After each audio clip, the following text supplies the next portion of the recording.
ഇനി നമുക്ക് ഗോപികൃഷ്ണൻ നമ്മൾ പോകുന്നത് നേമത്തേക്കാണ്. ഒരുപക്ഷെ കേരളത്തിലെ ഏറ്റവും ശ്രദ്ധ ആകർഷിക്കുന്ന ഒരു മണ്ഡലമാണ്. അവിടെ ആരൊക്കെ മത്സരിക്കുന്നു? ദിലീപ് കുമാർ, വി ശിവൻകുട്ടി. നേമത്ത് വി ശിവൻകുട്ടി LDF സ്ഥാനാർത്ഥി, NDA സ്ഥാനാർത്ഥി രാജീവ് ചന്ദ്രശേഖർ, UDF സ്ഥാനാർത്ഥി KS ശബരിനാഥ്. ഇതിൽ 3 പേര് പ്രത്യേകിച്ച് ഒരു പ്രസ്ഥാനത്തിന്റെ സംസ്ഥാന പ്രസിഡന്റ് നേരിട്ട് മത്സരിക്കുന്നു. ഇത്ര കാലവും സംസ്ഥാന വിദ്യാഭ്യാസ വകുപ്പിനെ ഭരിച്ച വി ശിവൻകുട്ടി മത്സരിക്കുന്നു. അതുകൂടാതെ അപ്പൊ 3 സ്ഥാനാർത്ഥികൾ നമ്മുടെ കൂടെയുണ്ട്. LDF Sivankutty, UDF Sabarinathan, NDA Rajeev Chandrasekhar. അപ്പോൾ എന്തായാലും വാശിയേറിയ ഒരു പോരാട്ടം അവിടെ നടക്കുമെന്ന കാര്യത്തിൽ സംശയമില്ല. ഈ മണ്ഡലത്തെക്കുറിച്ച് നേമം മണ്ഡലം നേരത്തെ 2 മുന്നണികളും മാറി മാറി ജയിച്ചിരുന്ന LDFും UDFും ജയിച്ചിരുന്ന മണ്ഡലമാണ്. K കരുണാകരൻ ഈ നേമം മണ്ഡലത്തെ പ്രതിനിധീകരിച്ച് വിജയിച്ചിട്ടുണ്ട്. K കരുണാകരൻ 1982 2 മണ്ഡലങ്ങളിൽ നിന്നാണ്, മാളയും നേമവും, ഈ 2 മണ്ഡലങ്ങളിൽ നിന്നും വിജയിച്ചു. പിന്നീട് മാള നിലനിർത്തി, നേമം ഒഴിഞ്ഞു. പക്ഷേ അതിനുശേഷം നടന്ന ഉപതെരഞ്ഞെടുപ്പിൽ VJ തങ്കപ്പൻ CPIM സ്ഥാനാർത്ഥി, CPIM നേതാവ്, അദ്ദേഹം വിജയിച്ച് ഇടതോരം ചേർത്തു.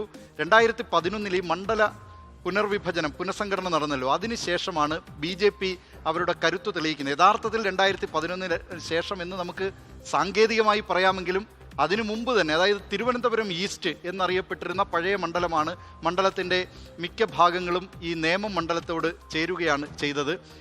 ഈ തിരുവനന്തപുരം ഈസ്റ്റ് മണ്ഡലത്തിൽ നേരത്തെ മുതൽ തന്നെ, അതായത് 1984 മുതൽ തന്നെ BJP അവരുടെ കരുത്ത് തെളിയിച്ചിരുന്നു. 80-ലാണ് BJP രൂപീകൃതമാകുന്നത്. 84-ൽ ഹിന്ദു മുന്നണി സ്ഥാനാർത്ഥിയായി P കേരളവർമ്മ രാജ മത്സരിക്കുന്നു.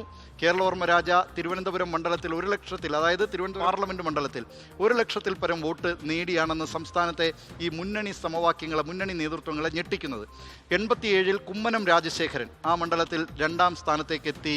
മറ്റൊരു അത്ഭുതം, അതായത് തിരുവനന്തപുരം ഈസ്റ്റിൽ.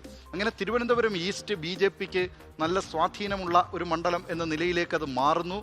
അത് പിന്നീട് 2016-ൽ O രാജഗോപാൽ ആ മണ്ഡലത്തിൽ നിന്ന് വിജയിക്കുന്നു. അന്ന് V സുരേന്ദ്രൻപിള്ള UDF സ്ഥാനാർത്ഥി, JDUവിൻ്റെ സ്ഥാനാർത്ഥിയായി. അതും സ്കറിയ തോമസ് കേരള കോൺഗ്രസ് വിഭാഗത്തിനൊപ്പമായിരുന്നു LDFൽ.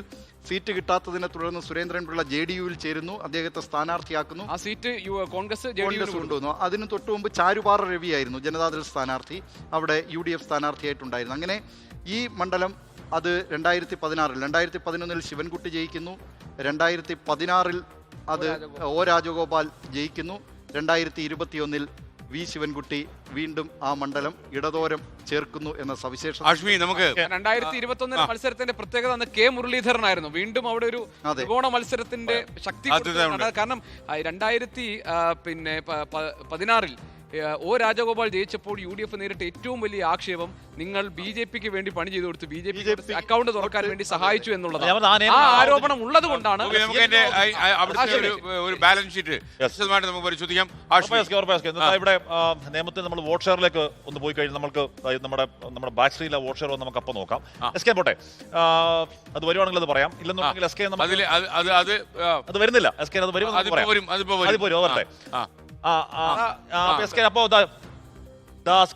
വാട്ടർ മെട്രോയിൽ വരുന്നുണ്ട്. 2011 തെരഞ്ഞെടുപ്പിൽ V ശിവൻകുട്ടിയും LDFന് വേണ്ടി നേടിയ വോട്ട് 50,076. അന്ന് O രാജഗോപാൽ NDAക്ക് വേണ്ടി നേടിയ വോട്ട് 43,661. ചാരുപാറ രവി അന്ന് നേടിയ വോട്ട് 20,242. സ്കേൻ എന്ന് പറയുമ്പോൾ ഈ കാലം എന്ന് പറഞ്ഞാൽ O രാജഗോപാൽ അന്നേ 2ാം സ്ഥാനത്ത് വന്ന മണ്ഡലമാണ്.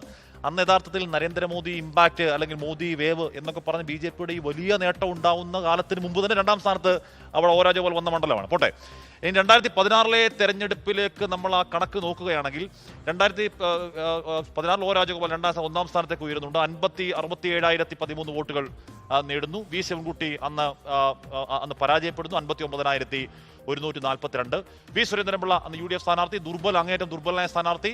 13,860 എന്ന് പറഞ്ഞ വളരെ നോമിനൽ വോട്ടുകൾ മാത്രം പിടിക്കുന്ന ആ അവസ്ഥയിൽ 8,671 വോട്ടുകളുടെ ഭൂരിപക്ഷത്തിൽ O രാജഗോപാൽ ആദ്യമായി കേരള നിയമസഭയിൽ അക്കൗണ്ട് തുറക്കുന്ന കാഴ്ച കണ്ടു.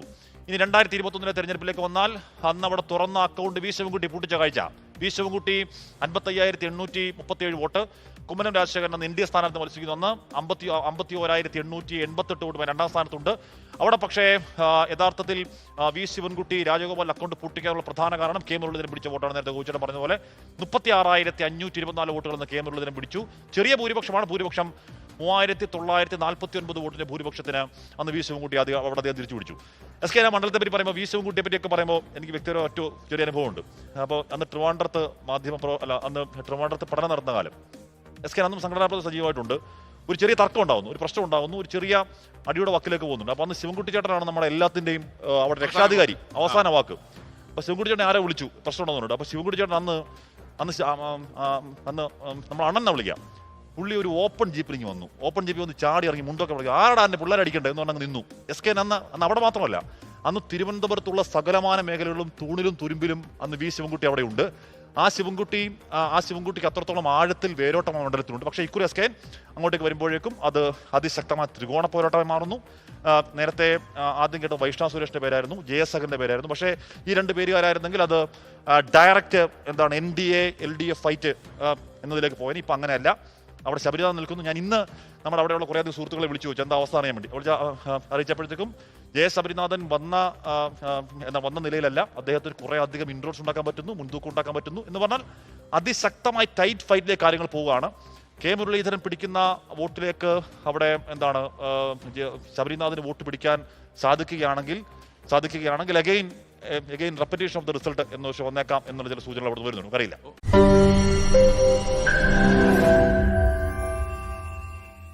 ലോകത്തെവിടെയായാലും ഏത് സമയത്തും 24 വാർത്തകളും ഓഗ്മെന്റഡ് റിയാലിറ്റി പാക്കേജുകളും എക്സ്പ്ലെയിനറുകളും വിശദമായി കാണാൻ ഞങ്ങളുടെ യൂട്യൂബ് ചാനൽ നിങ്ങൾക്ക് സബ്സ്ക്രൈബ് ചെയ്യാം.